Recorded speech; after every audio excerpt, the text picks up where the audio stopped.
Hello and welcome back students, હું છું નિશાન કતીરા અને આપણે શીખી રહ્યા છીએ પ્રકરણ 1 વાસ્તવિક સંખ્યાઓ. અગાઉના વિડીયોમાં આપણે સ્વાધ્યાય 1.1 કમ્પ્લીટ કર્યો, જ્યારે આ વિડીયોમાં આપણે શરૂ કરવાના છીએ સ્વાધ્યાય 1.2. શરૂ કરીએ તે પહેલાં તમને જણાવી દઉં કે જો તમને મારા આ બધા જ વિડીયોઝ અન્ય કોઈ ચેનલ ઉપર, અન્ય કોઈ એપમાં અથવા તો QR કોડ સ્કેન કરીને મારા વિડીયોઝ ઓપન થતા હોય તો પ્લીઝ મને જાણ કરજો.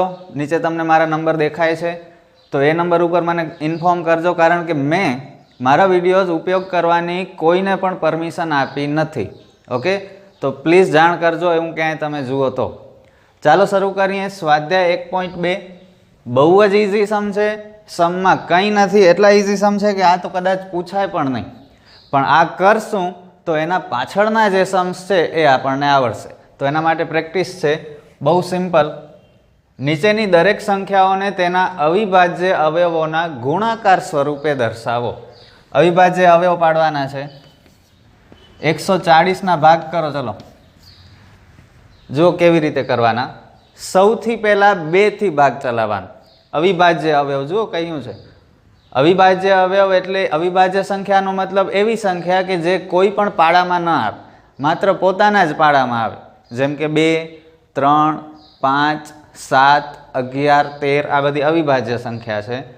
તો સૌથી પહેલાં 2 થી ટ્રાય કરવાની, ભાગાકાર કરવાની. 2 થી ભાગ ન ચાલે તો 3 થી, 3 થી ભાગ ન ચાલે તો 5 થી, 5 થી ન ચાલે તો 7 થી. અને એક મહત્વની વાત, છેલ્લો નંબર જોવાનો, લાસ્ટ ડિજિટ. છેલ્લો નંબર જો બેકી સંખ્યા હોય એટલે કે યુગ્મ સંખ્યા હોય તો હંમેશા 2 થી ભાગ ચાલશે જ. સમજાય છે શું કહું છું? એકમનો અંક લાસ્ટ નંબર જો યુગ્મ સંખ્યા હોય, યુગ્મ સંખ્યા તમને ખ્યાલ છે 0, 2, 4, 6, 8 આ બધી યુગ્મ સંખ્યા છે.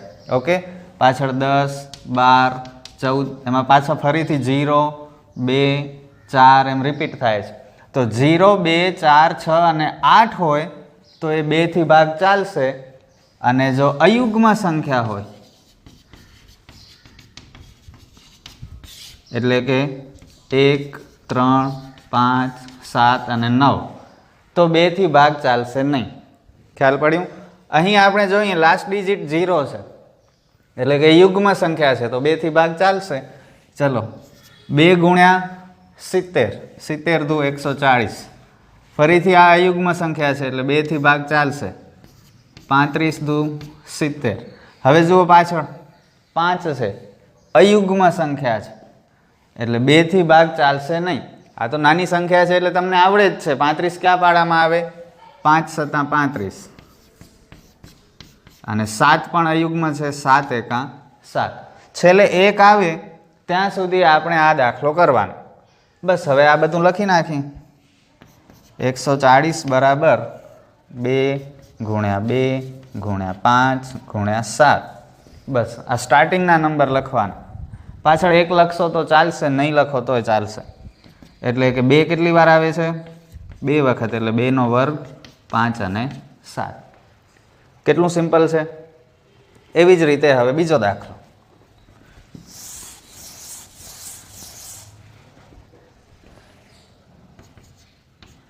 ચલો 156ના ભાગ કરો. લાસ્ટ નંબર 6 યુગ્મ છે એટલે 2 થી ચાલશે ભાગ. 156 ડાયરેક્ટ યાદ ન આવે તો ભાગાકાર કરી લેવાનો. 2 સતા 14 બચ્યા 1 ઉપરથી ઉતાર્યા 6, 2 અઠા 16. 78 ગુણ્યા 2. જો નાનામાં નાની ગણતરી પણ હું તમને શીખવીશ. ઓકે, હું આ બધું કરું છું, તમારે પણ કરવાનું છે. તમને એમ કે હવે સર આ બધું કરે છે તો અમે શા માટે કરીએ, અમને તો સમજાય. પણ અત્યારે સમજાય છે, પોતે ગણશો તો નહીં થાય. તો પ્લીઝ બધું આ તમે પ્રેક્ટિસ કરજો. માત્ર વિડીયો જોઈ લેવાથી તમારું કામ પૂરું નહીં થઈ જાય. ચલો પાછળ 8 છે, યુગ્મ સંખ્યા છે એટલે 2 થી ભાગ ચાલશે. બોલો 39 2 78, 39 દુ. પાછળ 9 છે, અયુગ્મ સંખ્યા છે એટલે 2 થી ભાગ નહીં ચાલે તો 3 થી ચાલશે. હવે 3 થી ચલાવવા માટેનો એક નિયમ છે, તમને કહી દઉં. આ 39 છે, આ બંને નંબરનો સરવાળો કરવાનો. 3 + 9 12 અને 12 3ના પાડામાં આવે. જો આ બંનેનો સરવાળો 3ના પાડામાં આવતું હોય તો એ 3 વડે વિભાજ્ય ગણાશે, નહીંતર થશે નહીં. તો 3 અને 9 12 થાય. 3ના પાડામાં 12 આવે, 3 ચોક 12, તો આ 3થી વિભાજ્ય છે. તો 13 તેરી 39. ખ્યાલ પડે છે હું શું બોલું છું? અને 13 અવિભાજ્ય સંખ્યા છે, કોઈ પાડામાં ન આવે, માત્ર પોતાના જ પાડામાં આવે. 13 એકા 13. બસ હવે જવાબ લખી નાખી. 156 એટલે 2 × 2 × 3 × 13, એટલે કે 2 નો વર્ગ × 3 × 13. કેટલું સિમ્પલ છે. હવે ત્રીજો સમ.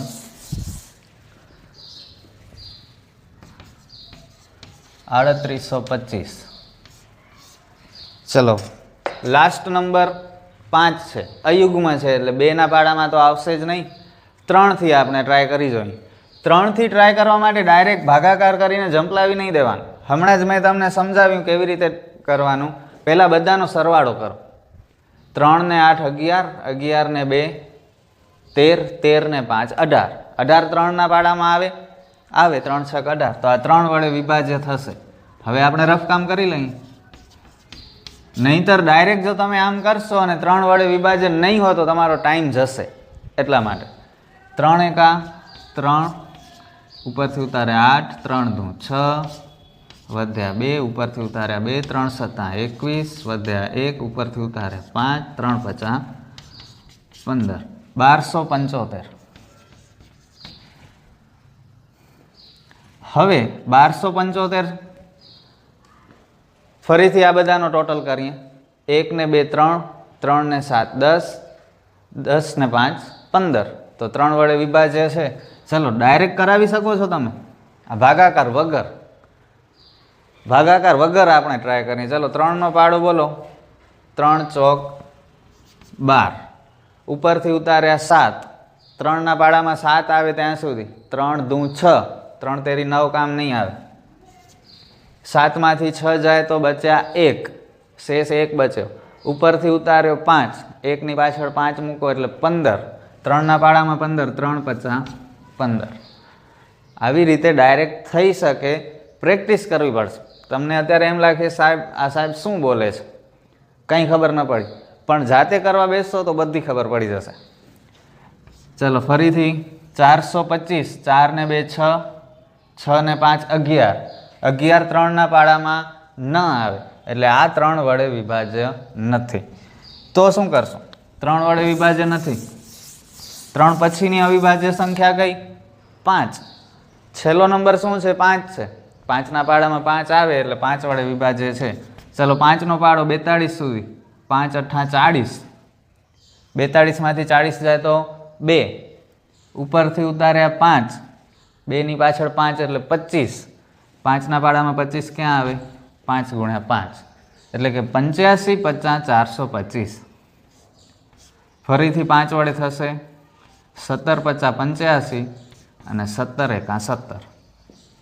તો 3825 બરાબર 3 × 3 × 5 × 5 × 17, એટલે કે 3નો વર્ગ 5નો વર્ગ અને 17.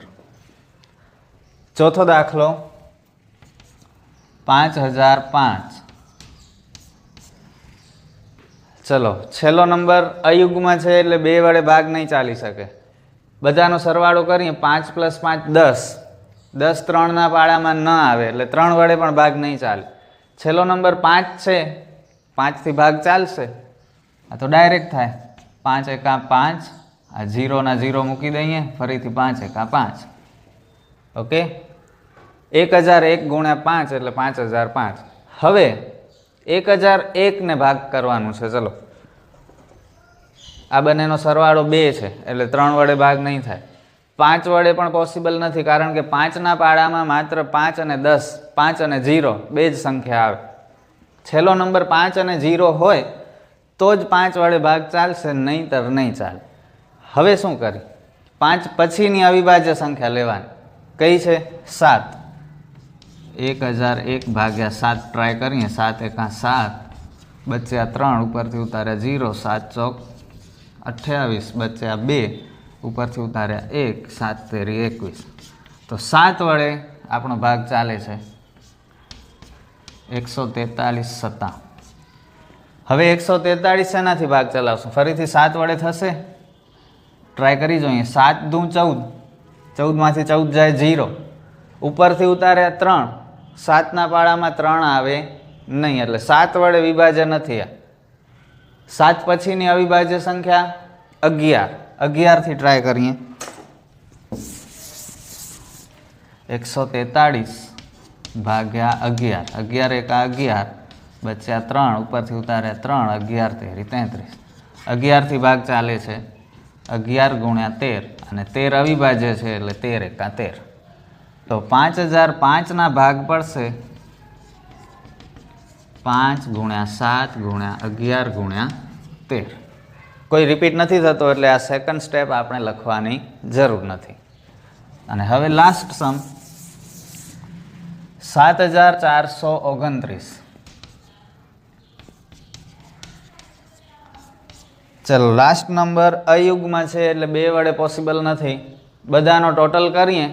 જો 3ના પાડામાં આવતું હશે તો 3 વડે વિભાજ્ય ગણાશે, નહીંતર નહીં. 7 ને 4 11, 11 ને 2 13, 13 ને 9 22. 22 3ના પાડામાં ન આવે એટલે 3 વડે પોસિબલ નથી. 5 વડે બહુ ઇઝી છે. લાસ્ટ નંબર 0 અથવા 5 હોય તો 5 વડે વિભાજ્ય થઈ શકે, પણ અહીં તો 9 છે એટલે 5 વડે પણ નહીં થાય. 7 વડે ટ્રાય કરી જોઈએ આપણે. 7 એકા 7 ઉપરથી ઉતાર્યા 4. 7ના પાડામાં 4 ન આવે એટલે 0. ઉપરથી ઉતાર્યા 2. 7 છક 42 ઉપરથી ઉતાર્યા 9. 7ના પાડામાં 9 પણ આવશે નહીં. તો 7 વડે પોસિબલ નથી. 7 પછીનો અવિભાજ્ય પૂર્ણાંક કયો છે? 11. 11થી આપણે ટ્રાય કરીએ, ડાયરેક્ટ કરીએ. ચલો 11નો પાડો બોલો. 74થી ઉપર ન જાય. 11 છક 66. 11 સત્તા 77 કામ નહીં આવે. 11 છક 66. 74માંથી 66 જાય તો 8. ઉપરથી ઉતાર્યા 2. 8ની પાછળ 2 મૂકો 82. 11 સત્તા 77. 82માંથી 77 બાદ કરો એટલે 5. ઉપરથી ઉતાર્યા 9. 5ની પાછળ 9 મૂકો 59. 11ના પાડામાં 59 આવે નહીં. તો 11 વડે પણ પોસિબલ નથી. 13થી ટ્રાય કરીએ. ચલો ગણતરી જ કરી. 13 50 65. 74માંથી 65 જાય 9. ઉપરથી ઉતાર્યા 2. 13 છક 78. 13 સત્તા 91 બચ્યા 1. ઉપરથી ઉતાર્યા 9. 13ના પાડામાં 19 ના આવે. 13 વડે પણ પોસિબલ નથી. જો આવો સમ આવી જશે ને તો બહુ ટાઈમ લઈ લેશે હો તમારો. બહુ ઝડપ રાખવી પડશે તમારે. ચલો 13 પછીની અવિભાજ્ય સંખ્યા 17. 17નો પાડો 17 ચોક 17 એકા 17, 17 દુ 34, 17 તેરી 51, 17 ચોક 68. 74માંથી 68 જાય એટલે 6. ઉપરથી ઉતાર્યા 2. 17 તેરી 51 બચ્યા 11. ઉપરથી ઉતાર્યા 9. 17 50 85. 17 છક 102. 17 સત્તા 119. 17થી ભાગ ચાલે છે તો 17 ગુણ્યા 437. કેવો હતો સમ? હજી તો બાકી છે હો. 437. 437ના ભાગ કરીએ. 17 સુધી પહોંચ્યા છે. હવે નીચેની કોઈ સંખ્યા કામ નહીં આવે. 17 કામ આવશે અથવા એના ઉપરની અવિભાજ્ય સંખ્યા કામ આવશે. ચલો આને 17થી ભાગી શકીએ.